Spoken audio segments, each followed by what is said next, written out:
I've been arguing with a lefty buddy of mine who has a case of TDS that's probably an 8 on a scale to 10.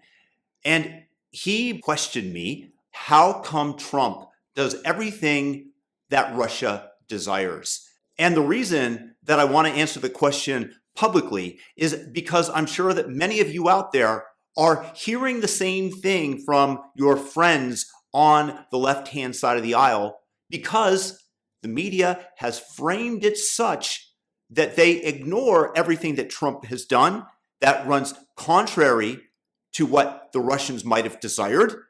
Instead, they focus in and try to frame Trump as a president who is against America, the same way that they did with the Russia hoax, the same way that they did by claiming quid pro quo and trying to impeach him from office.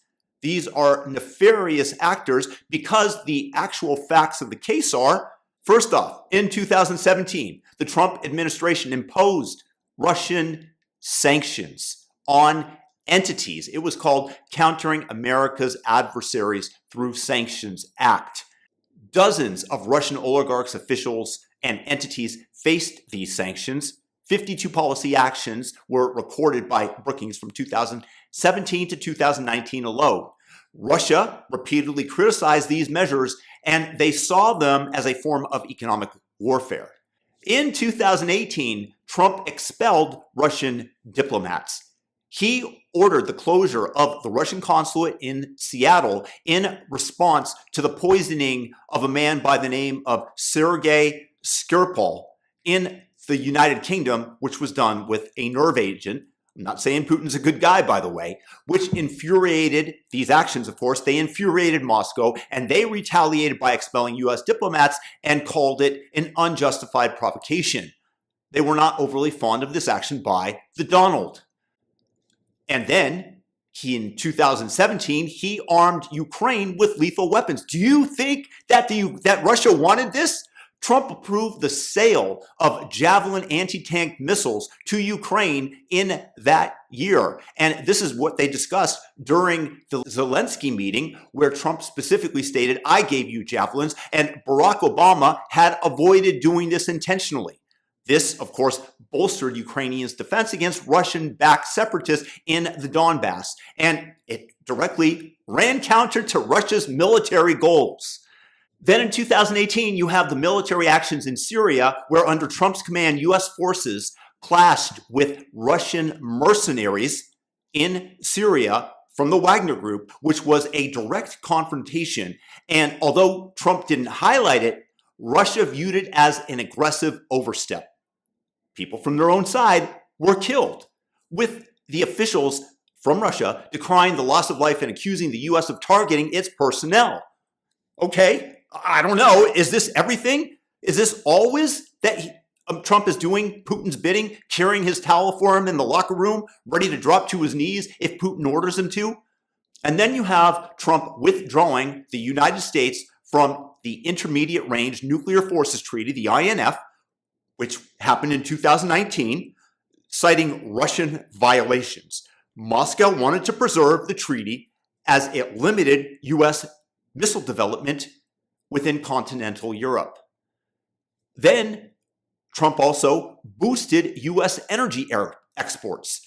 Trump pushed really hard to increase U.S. and national gas exports, aiming to compete with Russian dominance in the European energy markets, which prompted complaints from Kremlin officials about U.S. unfair competition. Do you remember when Trump, in front of German delegates, stated that they were making a tremendous mistake by being reliant upon Russia for their energy, and they smirked at him? Germany will become totally dependent on Russian energy if it does not immediately change course.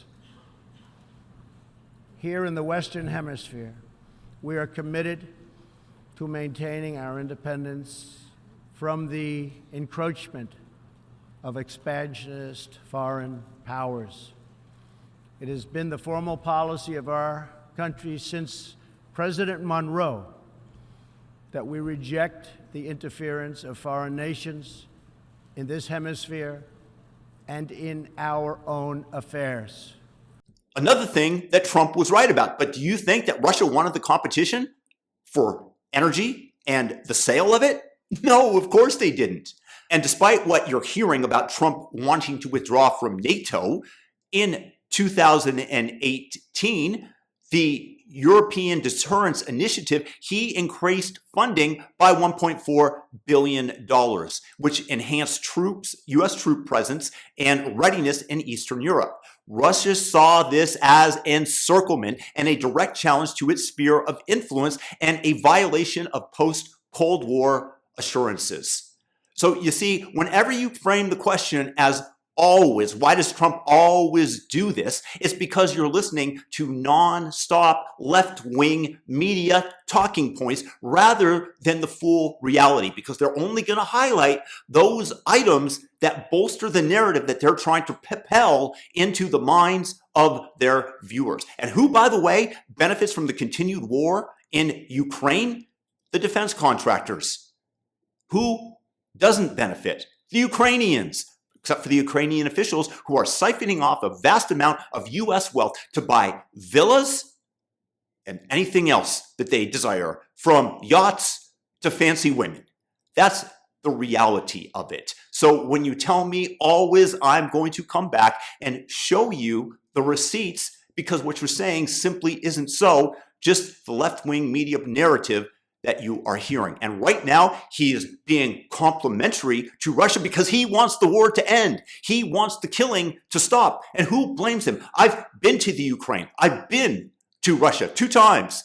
And I can tell you that it's not a fun existence there, that these people have been under communism for such a long time that even 30, 40 years later, it is still in the hearts of the civilians. And I want them to be able to lead a prosperous and free life. And believe me, Ukraine is not the good guy at all times. It is the most corrupt country that you could possibly imagine. Nevertheless, always is the incorrect framing of this question. I hope that you got something out of it. If you did, thumb up this video, subscribe, and share. Peace and blessings.